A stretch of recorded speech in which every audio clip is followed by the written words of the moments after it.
17 देखिए, अल्फा और बीटा भिन्न सम्मिश्र संख्याएं हैं, यानी कि दो अलग अलग सम्मिश्र संख्याएं हैं और यहाँ बीटा का जो मापांक है ना वह 1 है, मॉडुलस इसका 1 है, तो इसका मान निकलना है। चलिए देखते हैं। अच्छा, एक हम लोग फॉर्मूला पढ़े हैं कि किसी सम्मिश्र संख्या के मापांक का वर्ग उस सम्मिश्र संख्या और उसके कंजुगेट के प्रोडक्ट के बराबर होता है, हम लोग पढ़े हैं ना। तो अगर मैं यहाँ पे लिखूँ कि बीटा माइनस अल्फा बटा में 1 माइनस अल्फा का मापांक इंटू बीटा, ठीक है, सॉरी ये कंजुगेट है ना, कंजुगेट इसका वर्ग लिखो, इसका वर्ग लिखो, तो इसे हम लोग एक बार यह सम्मिश्र संख्या यानी कि आपका हो जाएगा बीटा माइनस अल्फा बटा में 1 माइनस अल्फा का कंजुगेट इंटू बीटा, और फिर आपका हो जाएगा कंजुगेट किसका, बीटा माइनस अल्फा बटा में 1 माइनस अल्फा का कंजुगेट इंटू बीटा। समझ गया ना, किसी सम्मिश्र संख्या के मापांक का जो वर्ग होता है उस सम्मिश्र संख्या और इनटू उस सम्मिश्र संख्या के कंजुगेट के प्रोडक्ट के बराबर होता है। तो देखो, इस सम्मिश्र संख्या के मापांक का वर्ग इस सम्मिश्र संख्या और इसके कंजुगेट के प्रोडक्ट के बराबर हो गया। चलिए अगले स्टेप पे देखिए। मैं इसको LHS को वैसे ही लिख के लेके चलता हूँ क्योंकि इसी का ना वैल्यू हमें निकालना है, बस स्क्वायर को उधर बाद में रूट में भेज दिया जाएगा। चलिए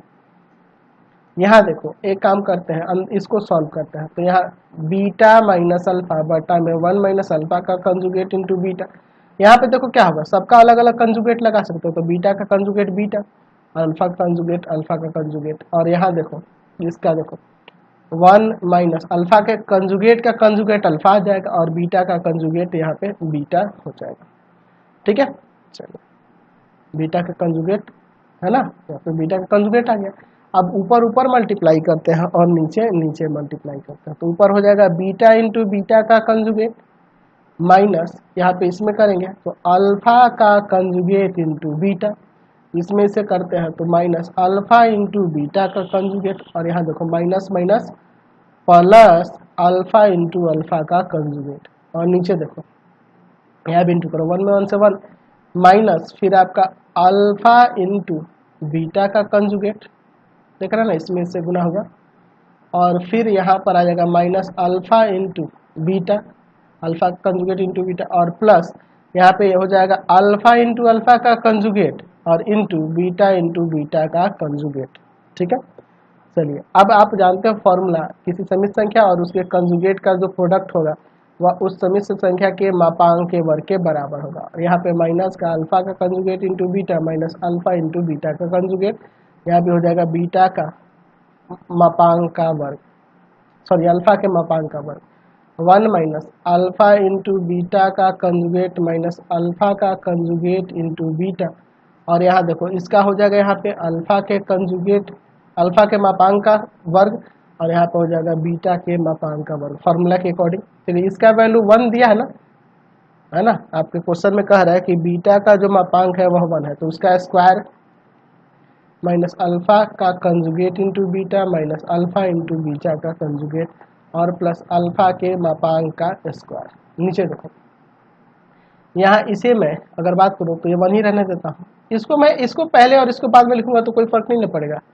ताकि ये ऊपर नीचे सेम दिखे, इसलिए मैं कर रहा हूँ और कोई बात नहीं है। ठीक है, अच्छा देखो यहाँ पे अल्फा का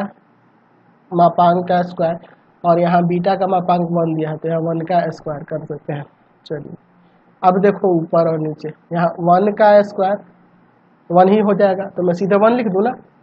चलिए 1 माइनस अल्फा का conjugate into beta minus alpha into beta का कंजुगेट और यहाँ बीटा के मापांक का स्क्वायर, और नीचे देखो 1 माइनस अल्फा का conjugate into beta minus alpha into beta का कंजुगेट, और प्लस में यहाँ पे 1 का स्क्वायर 1 ही होगा, तो यहाँ अल्फा के मापांक का स्क्वायर। और ये LHS में आपका क्या चल रहा था, ऊपर हमारा था बीटा माइनस अल्फा बटा में 1 माइनस अल्फा का कंजुगेट इंटू बीटा का वर्ग, यही ना था। ये देखो ना, ये टोटल सेम मिल गया, 1 हो जाएगा कट के। चलिए तो alpha minus beta minus alpha बटा में 1 माइनस अल्फा का कंजुगेट इंटू बीटा का स्क्वायर, स्क्वायर जाके रूट ले जाएगा, 1 का रूट 1 ही हो जाएगा, क्योंकि ये प्लस में लेंगे क्योंकि मोड में यह दिया है ना, बीटा माइनस अल्फा बटा में 1 माइनस अल्फा का कंजुगेट इंटू बीटा बराबर में 1 का रूट 1 ही होगा। ये आपका आंसर हो गया, समझ गए। चलिए अगले क्वेश्चन पे चलते हैं। चलिए अगला क्वेश्चन